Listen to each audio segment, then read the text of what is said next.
¿Qué fue lo que llevó a los trabajadores de la United Fruit Company a la huelga de 1928? Una cosa que hay que enfatizar mucho respecto a las relaciones de los trabajadores de la UFC y la empresa, que su principal punto de descontento era que la UFC no los contrataba directamente. Esta tenía unos subcontratistas a los que les daba un paquete de plata, y esta gente contrataba a los trabajadores por días o por lo que fuera. Y estos trabajadores no eran, por lo tanto, oficialmente empleados de la UFC. Este asunto los había tenido descontentos durante un tiempo largo. De hecho, esa no fue la única huelga. Hubo una huelga en 1918, otra en 1919, otra en 1924 e incluso en 1928 hubo una en enero. Lo que ellos pedían eran cosas que, además de los contratos, no eran muy diferentes de lo que la legislación colombiana desarrolló con el tiempo: pago por horas extras, horarios laborales de 8 horas, indemnización por despido y seguro de salud.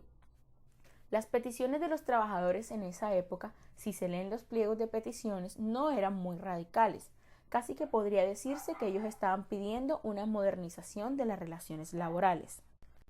En los últimos días antes del final de la huelga con la masacre, los trabajadores habían logrado que la empresa cediera en gran parte de los puntos, pero no lograron el de los contratos, y ahí se rompieron las negociaciones. Lo que más querían era que cada trabajador tuviera un contrato firmado por la UFC y no una cosa informal, a veces simplemente arreglada por conversaciones con los que llamaban ajusteros, que eran como unos subcontratistas. ¿Por qué terminó una negociación como esta en una masacre? Aquí lo que sucedió fue que, poco antes de que se diera la matanza, se corrió un rumor entre los trabajadores de que la empresa había finalmente aceptado los últimos puntos. Entonces se reunieron en la plaza de Ciénaga a celebrar este triunfo y al ver lo que sería la firma del contrato. Cuando llegaron a la plaza, de pronto les dijeron a los trabajadores que ya no venía el gerente de la UFC ni tampoco el ministro de Industrias. Esto empezó a provocar descontento en los trabajadores, que se sintieron engañados. El gobierno estuvo intentando negociar durante mucho tiempo. Fue muy mal al final cuando ya dijo que no iba a participar como un árbitro entre los trabajadores y la empresa. La empresa estaba cerca en no aceptar el elemento de contratarlos, y ellos tampoco estaban dispuestos a abandonar este punto. En este momento el gobierno vio que no podía hacer más nada y le dio luz verde al ejército para que fuera a lo que llamaban pacificar la región. Y ahí se hablaba de que eso era una revolución bolchevique por parte de algunas personas de Bogotá e incluso de Santa Marta. Pero realmente lo que se veía era que el sindicato no estaba pidiendo cosas muy radicales. Entonces, como ya se ha documentado en diferentes lugares, se les pidió a los trabajadores que se dispersaran de la plaza. Ellos se negaron y en este momento empezó la violencia. La reacción del gobierno colombiano fue desproporcionada. El mismo general Cortés Vargas, que lideró la operación, dijo que, según él, habían matado a 13 personas. Pero, independientemente del número, y si uno mira lo que pedían los trabajadores y la forma como se reprimió esto, fue una cuestión totalmente desmesurada. Incluso, si uno ve lo que pasó después de la huelga, los años siguientes, ya para 1934, el gobierno volvió ley básicamente gran parte de las cosas que pedían los trabajadores en 1928. Entonces, no era un peligro para la estabilidad del país. ¿Cuándo ocurrió la masacre y qué postura tomó la UFC? Estos dijeron que habían bolcheviques entre los trabajadores. Esa fue la palabra que usaba. Básicamente su actitud fue: no negocio este punto y el resto del gobierno verá cómo hace. Ellos contrataron gente rompehuelgas, como se llaman, que fuera a trabajar en las plantaciones mientras los trabajadores estaban en huelga. Y estas personas eran protegidas por el ejército. Ese fue el papel de ellos.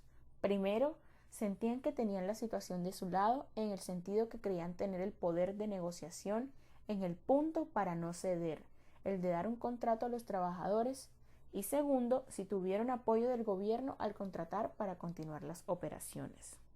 ¿Esto tuvo algún impacto en las relaciones empresa-trabajador en Colombia? Sí, tuvo gran impacto. Durante la huelga, la UFC se negó a negociar. Después vino la represión y entonces, en teoría, ya no había más nada que negociar. El gobierno disolvió la Unión Sindical de Trabajadores del Magdalena, que era la que había liderado la huelga y donde no todos los sindicalistas alrededor de los trabajadores bananeros tenían la misma misión de lo que éste debía ser. Después de eso, el precio fue caro a varios aspectos. El primero, grandísimo, fue obviamente el de la reputación.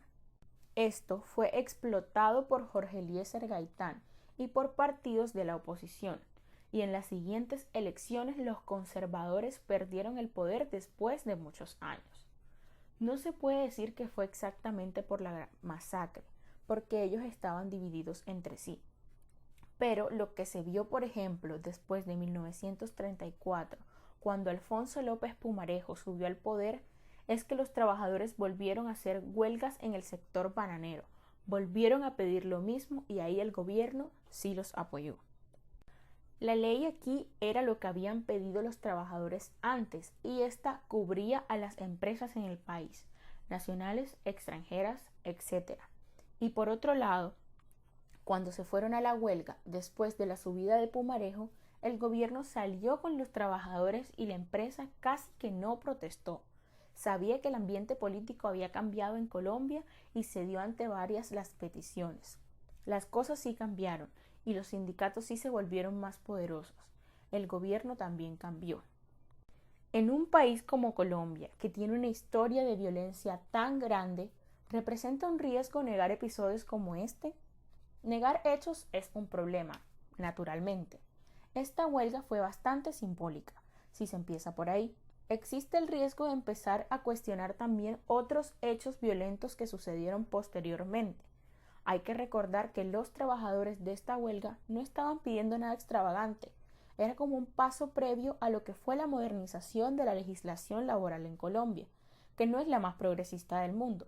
Jugar con la historia es peligroso, y hasta que no es solo este hecho, son muchos los que han sucedido después. Simplemente no se puede con ligereza ignorar o tergiversar.